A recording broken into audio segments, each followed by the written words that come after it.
I'm Scott Westerman from the Michigan State University Alumni Association, and this is the first in our series of webinars on writing for social media. The first step in any communication project is to decide on strategy, and in the social media world, three primary strategies contend: broadcasting, interaction, and engagement. Broadcasting is, in essence, old-school public relations. You decide what you want to say and write it up in a press release. You then write a tweet that encourages the viewer to click through an attached link to the web page where your press release is. Although you may decide to monitor the response to a broadcast tweet, feedback does not necessarily guide your future actions. Your primary goal as a broadcaster is to blast your content out there and hope that somebody takes positive action as a result.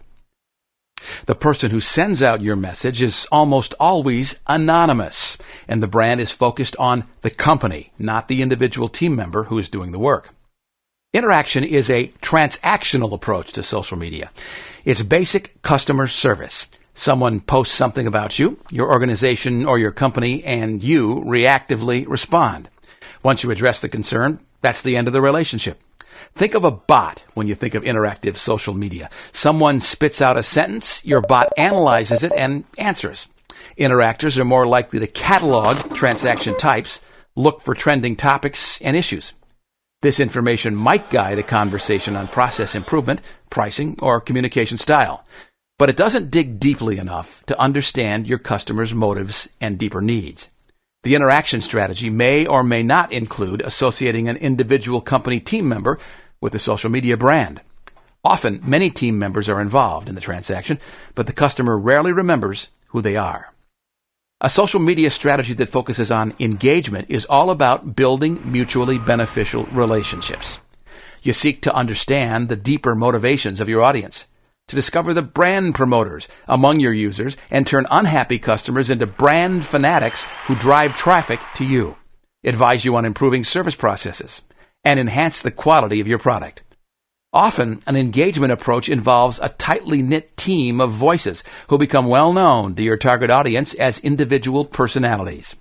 They may act as the face of your brand on other platforms, speaking at conferences, or engaging with focus groups to personalize the company, moving away from the faceless entity and toward the trusted friend. Your strategy will determine your tactical approach to social media. Interaction requires more investment than does broadcasting, and engagement spreads well beyond the internet. It's a reflection of the organizational culture.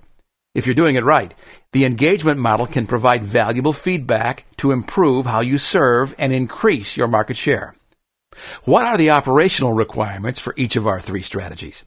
Broadcasting requires the fewest resources. You can literally automate it so that when you post a press release to your website, a tweet or post is automatically created and fired out to the world. The rules of traditional PR apply. So aside from the initial effort to create a dissemination mechanism, your current headcount can execute it. Interaction involves assigning a specific person or team to watch the social media stream, identifying opportunities to respond, and taking action to do so.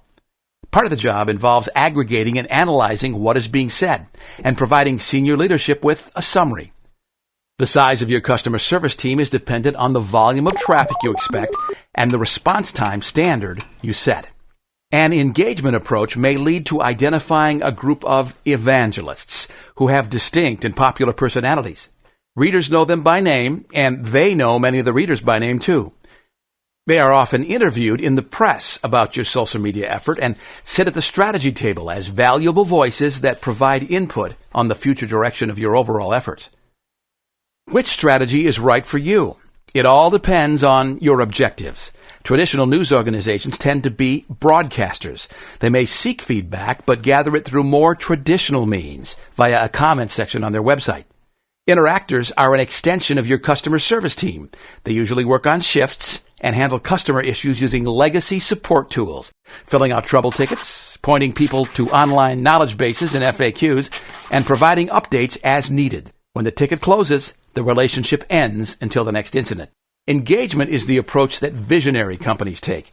They see every customer as a focus group. They want to understand the whole person and their motivations for engaging. It's much harder work to take this road, and your investment can be exponentially greater. But when you look at the companies that do it well, Southwest Airlines and Comcast are two good examples, you'll quickly see that the ROI can be substantial. Up next, we delve into the intricacies of writing for Twitter. I'm Scott Westerman for the MSU Alumni Association, your personal network for life.